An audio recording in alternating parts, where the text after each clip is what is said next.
Alrighty, I'm going to probably sound like a broken record to the other guys you talked to, but short week, puts a different feel on the week. Kind of a fast-paced deal every year when you have that game to, get healthy, get the game plan learned, get the film watched, and then be fresh and ready for Thursday night. So we're kind of in the middle of it right here, about the halfway point through the week. So, looking forward to a great challenge Thursday night, great opportunity, and take any questions you have. Adam goes down that first play. Does KJ step right into Adam's role? Like he just plugs right into whatever Adam was game planned to do that entire game? Pretty much. I think D.D. Westbrook jumps in and takes a little bit from time to time. Even Dan Chisena hopped in, but it really is, KJ has shown so much to us, all season long, all training camp, all off season. And I do have a lot of confidence in what he can bring us, even if his role gets amended or changed or he's in a different position, which is big help.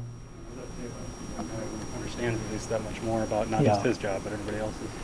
Yeah, it says a lot about him to study and to know what to do. And it said a lot about Dede, to be ready to go because he was getting moved around. And it said a lot about, Coach McCardell and the whole receiver room.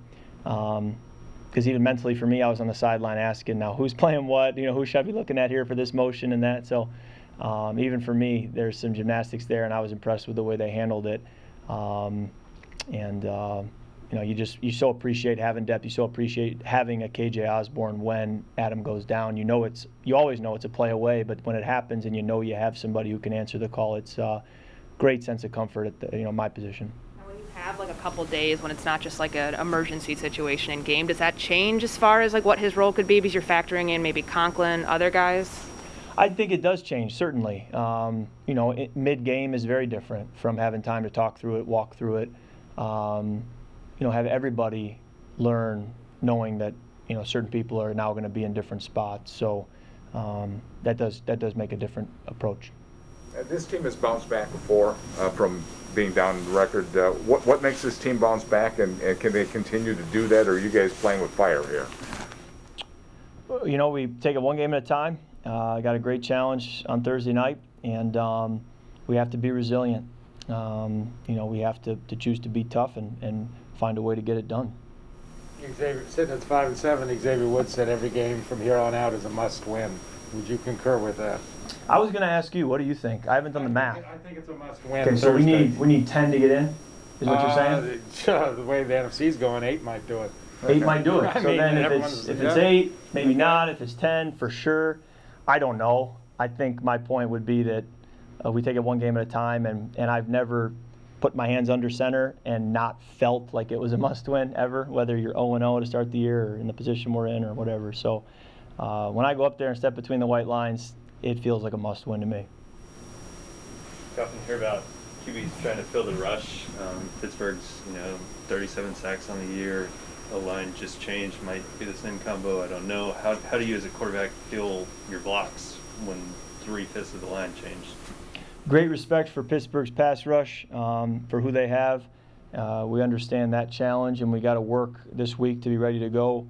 And it really takes everybody. It takes the line, but it takes tight ends and running backs. It takes myself getting rid of the ball or feeling the rush or moving, and it takes coaches with a plan and play calls. And so there's so many pieces that go into when you play a really strong pass rush, and that's the challenge we have this week. Going back to Sunday for a second, that sequence before the 2-minute warning there, you guys, I think, kind of quick snapped it on the Madison play. Was that the idea there to get up and snap it right away, or did you feel like that was one where you could have run it down a little bit and get to the 2-minute warning?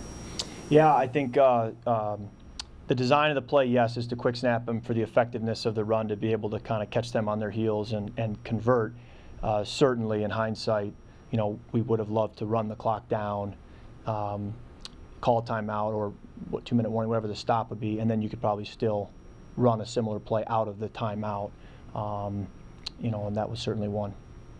What's it like kind of going back and forth with centers? I mean, you had Bradbury, then you had Cole, and then you went back to Bradbury, didn't it? It's part of the game. I've rotated centers in my career going back through college more than I would like to, but it's also normal for my career. So you expect that you understand it, it's nice when you have people you're playing with at center who really know what they're doing, really snap the ball well, are in command of the run game and the pass game. And whether it's Mason or Garrett, that's true of both of them, and that helps me a great deal, and that's what's most important. Kirk, when you're setting your protection, does it start with T.J. Watt, just kind of identifying what you think he's going to do? I think there has to be an awareness of where he is, and you have to give a player like that who's been so productive, respect and understand, where he's at. Similar to, when you play teams with great players, it's really consistent week in and week out, being aware of how they can affect the game. How much have you interacted or gotten to talk with Ben Roethlisberger over the year, and just what are your impressions of what he's done in his career? I unfortunately haven't gotten to intersect with him as much as maybe I would have liked. I remember I went to a college game of his when I was in early high school. I think he was playing at Miami of Ohio. So I've obviously followed him growing up in the Midwest, watched him play in the MAC, and then, I've watched him win 2 Super Bowls. He's going to have a gold jacket someday. So there's a lot of respect for what he's done, and I have also an extra respect for someone who's done it for that many years, as opposed to just a good stretch of 5 or 6 years, but to do it for 18 or whatever he's done it for is so impressive. So a lot of respect for him and his journey. With the potential likelihood that this might be his last season, it made me wonder. I know there's a considerable age gap between you two, but how do you approach it where you think about like your own football, like longevity and all that, and thinking like, there's 5 games left of the regular season. If I do X, Y, Z, it sets me up for this or that. Like, how do you approach it as far as like how you're going to go about it? Maybe the way he's probably had to think about it. I think you're really just focused on winning and knowing that that's why, a player is going to have a great career at the end of the day is the wins. And so that's, I think, the number one thing you lead with when you talk about Ben's career is you start with 2 Super Bowl titles, and that's just kind of the way it will always be. So, winning is really where what matters, and from there, you do the best you can. But, he's certainly done that consistently throughout his career, and it's why he'll be in Canton here in, a certain number of years. Kirk, what are your thoughts on that? You watched that game last night, and Mac Jones throws 3 passes. He gets a win. That's a win for Mac Jones. Just being attached to wins, quarterbacks. I think it's the world we live in. There's obviously a deeper understanding where you can watch tape and you can look at metrics and you can understand variables that affect winning, like a 50-mile-an-hour wind. And so there's all those things that require a deeper dive. And if it was a surface level, obvious, just wins, losses, then Rick Spielman and the scouting staff would be out of a job because it'd be so easy to, evaluate and decide who should be on your roster. So I think the fact that there are a lot of complex variables is what, makes drafting and makes scouting, the profession that it is. And you really have to be able to understand things and see it at a deeper level. Kirk, what are your thoughts on this run that Justin Jefferson is on? I mean, not only is he getting 100-yard games, he's a threat every game for 200, it seems like lately. He's a great player, right? I mean, he's just done a great job. He plays big. He's not a big guy necessarily, but he plays big with long arms and has a big catch radius. He runs so well. He cuts so well. He's great after the catch, running away from people. Natural with chasing the football, finding the football. I think our coaches have done a tremendous job of finding ways to get him the ball. Obviously, teams are trying to not let him get the ball, and so it's always a challenge knowing that they're trying to take him away to still find opportunities for him. And I think that says a lot about Clint and our coaching staff to be able to do that week in and week out. And, I'm thrilled that I get to play with him, throw to him. I've been able to play with some great receivers in my career, so that's been a real privilege for me. But are you growing your hair out? It's getting a little bit. Great Clips has the gift cards that they're doing in December, so I'm going to go take advantage of that very soon. I've been a Great Clips guy too in my background, so very good. I don't mind you growing it out though. I think there's a place for that. Okay. How do I follow that up? Yeah, take you off. So how was with all these late sucker punches you guys have been taking? How's Zimmer handled it? How does he come in the next day? What his approach? Has it changed at all? Coach Zimmer's tough-minded. He's resilient. he's been through a lot in his life. He's been through a lot in his football career. That's a guy that you're not going to knock down, easily, and you can't count him out. And I think, we feed off that, and it makes us a resilient group. And, he's always going to come in. He's going to tell us the truth. He's going to coach us hard, but he's also, going to also tell us the truth when it's, hey, there's some positives here.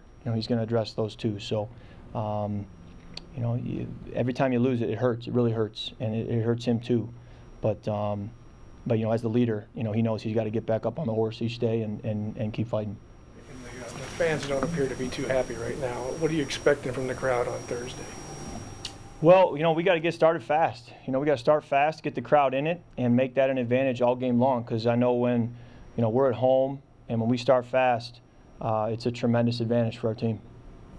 It's probably fun standing on the sideline as you're watching, golf come down the field. And I guess just from like a perspective of like the offense did its job. You guys scored there at the end, and then when the defense gives up a touchdown, how do you put that into perspective and not have it carry over to where, well, we did our job, you guys let us down? And because it's happened a couple times this season, how do you do that? Not that simple, just because it's a 4-quarter game. And I could point to so many plays where we didn't do our job. And that's a part of why we're in the position we're in less than 2 minutes. So it's such a team game, and rarely have I walked off the field and felt like I could just say the offense did its job. I think there's always that feeling of we left some plays out there, we could have played better, there were unforced errors, and that's why when you're on the flight home you feel sick to your stomach, because that there were things that could have been done differently to change the outcome, and that you're in control of those, and that's the way this game is. Kirk, is there a point in your career where you kind of got used to the Thursday night thing? I mean, I don't know if you remember how it was in preparing for your first Thursday night's start, but I don't know if you get used to how short it is. Yeah, my first Thursday didn't go too well. I think I threw 4 interceptions. Came off a productive game on Sunday, but clearly I still had a lot to learn. And so, as with anything else in my career, you learn how to prepare. You kind of have to fail and learn from that, and trial and error and see what works. And for me, it's that balance of rest and recovery, getting your body right, but then also the grind of learning the game plan and studying. And I think I've been able to find that balance through the years, but I think early in my career I would probably err on the side of grinding and not knowing how to rest and recover to be refreshed for that game or for the long season. So I've kind of helped find that balance through the years, and I think that's helped me, be a little more consistent week in and week out. Last one first. Does it help that it's later in the season, that you sort of know your offense at this point? I don't know. That's an interesting question. I think you also have more tape on the defense you're playing, whereas maybe an earlier game there's less of a sample size. I'm not sure. I know that we like to have our bye week and our Thursday game spaced out, so you can kind of get those 2 changes in the schedule at different increments in the season. So in that case, that's certainly somewhat of what we've had this year. So you got to get the job done Thursday night, and then hopefully catch your breath over the weekend, and then we got a really important finish at that point. But getting ahead of ourselves, we got to take care of Thursday night. All righty, thank you.